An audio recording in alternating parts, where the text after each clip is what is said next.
और एक और बड़ी खबर आ रही है, आपको बता दें दिल्ली में कॉलेजों को धमकी मिली है। ईमेल के जरिए ये धमकी दी गई है। ये बड़ी खबर, पुलिस की टीम जांच में जुटी हुई है। दिल्ली से बड़ी खबर, जहां पर कॉलेजों को धमकी मिली है, ईमेल के जरिए धमकी दी गई है।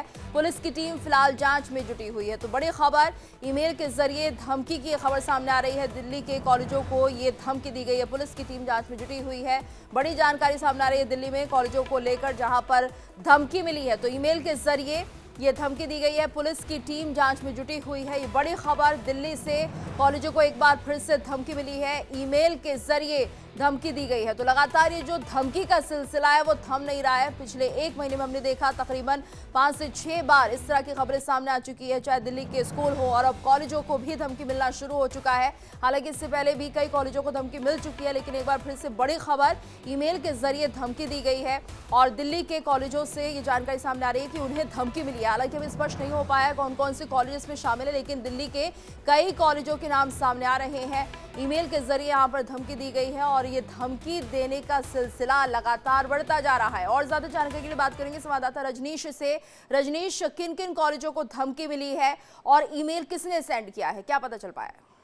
जैसे कि दिल्ली के नॉर्थ कैंपस और साउथ कैंपस दोनों कैंपस को मिलाकर तकरीबन 20 कॉलेजों को बम से उड़ाने की धमकी मिली थी। हालांकि गौर किया जाए तो गीतू, एक हफ्ता पहले कई स्कूलों को भी जो धमकी भरा मेल किया गया था, और इस बार स्कूलों को नहीं बल्कि जो कॉलेजेस हैं, दिल्ली के डीयू के कॉलेजेस हैं, उनको बम से उड़ाने की धमकी थी, और ये धमकी मेल के जरिए दी गई थी। फिलहाल जो है, अगर बात की जाए इन धमकियों के बाद तमाम जो रेस्क्यू जो सर्च ऑपरेशन हैं उसको चलाया गया।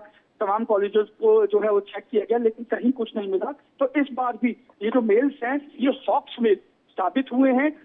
जो इस मेल के पीछे आखिर कौन है जो इस तरीके का पैनिक जो है वो क्रिएट कर रहा है, ये अभी तक साफ नहीं हो पाया। लेकिन जीतू, जिस तरीके से जो धमकियां मिली थी, उसके बाद लगातार जो चीज है, जो बॉम्ब स्क्वाड्स हैं, डॉग स्क्वाड्स हैं, दिल्ली पुलिस है, फायर है, कैट्स है, तमाम जो एजेंसीज के लोग जो है वो मौके पर पहुंचे थे, लेकिन कहीं कुछ नहीं मिला। इसीलिए जो अभी ये चीजें जो सर्च ऑपरेशन चलाया जाता है, इसको खत्म कर दिया गया है। बिल्कुल रजनीश, और ये जो एक तरह से हम देख रहे हैं सिलसिला चला हुआ है ईमेल के जरिए धमकी का, और जाहिर सी बात है खबरें बाहर भी जा रही होंगी, उन लोगों के पास भी जा रही होंगी जो दहशतगर्दी का काम करते हैं। कहीं ऐसा ना हो कि ये फेक मेल्स के चक्कर में कोई ऐसी गंभीर स्थिति हो जाए जिसके लिए पुलिस को कहीं ना कहीं लेने के देने पड़ जाए। तो कैसे इसे समझें, और क्योंकि उन्हें इस पर रोक लगानी होगी, कोई ना कोई कदम उठाना होगा। देखिए, पुलिस को भी ये पता है और तमाम एजेंसीज को भी ये पता है, क्योंकि अभी तक कितनी बार भी जो मेल्स किए गए हैं, उन मेल्स में कभी कोई जो ऐसी सस्पिशियस चीजें नहीं मिली हैं जिनके बारे में मेल्स में दावा किया गया था।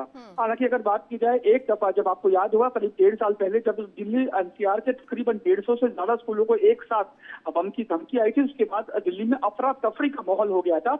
लोग जो है बच्चों को लेने के लिए, अपने अपने बच्चों को लेने के लिए स्कूल पहुंच गए थे। इसीलिए दिल्ली एनसीआर में जाम की स्थिति हो गई थी।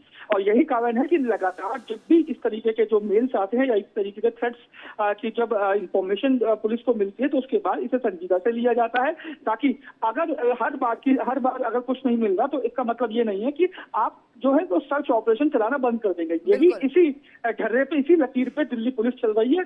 जब कभी भी इस तरीके के मेल्स या इस तरीके के थ्रेट्स इंफॉर्मेशन आती है, तो वो पूरे जो एजेंसीज है वो मौके पर पहुंचती है, सर्च ऑपरेशन चलाती है, ताकि कहीं ऐसा ना हो कि बार बार जो है हॉक्स मेल किए जा रहे हैं, वो एक बार सच में जो है सच्चाई का मेल कर दिया जाए और उस दौरान कोई बड़ा हादसा हो जाए। इसलिए उसी हादसे से निपटने के लिए ऐसे हादसे पेश ना आए, इसीलिए जैसे ही ऐसी इंफॉर्मेशन मिलती है, तमाम एजेंसी मौके पर पहुंच जाती है। रजनीश, लेकिन जहां से मेल सामने आ रहा है और कौन सेंडर है, इसका पता क्यों नहीं लगा पा रही है साइबर टीम, और अगर कोई है तो उसके खिलाफ कार्रवाई क्यों नहीं की जाती?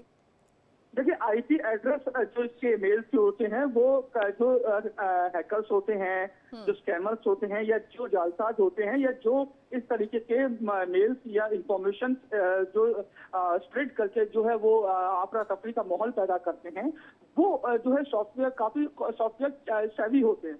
वो इंडिया में बैठकर बाहर के जो, चाहे वो फ्रांस हो, चाहे वो रशिया हो, चाहे वो पुर्तगाल हो, चाहे वो अजरबैजान हो, तमाम जगह के जो सर्वर्स हैं, उनके आईपी एड्रेस के थ्रू ये मेल किए जाते हैं। तो ऐसे में यानी रजनीश, ये माना जाए कि कहीं ना कहीं चुनौती बने हुए हैं ये मेल्स, जिस तरह से लगातार ये फेक मेल्स आ रहे हैं, इनको पकड़ना और जो ये भेज रहा है उन पर कार्रवाई करना। धन्यवाद आपका इस पूरी जानकारी के लिए।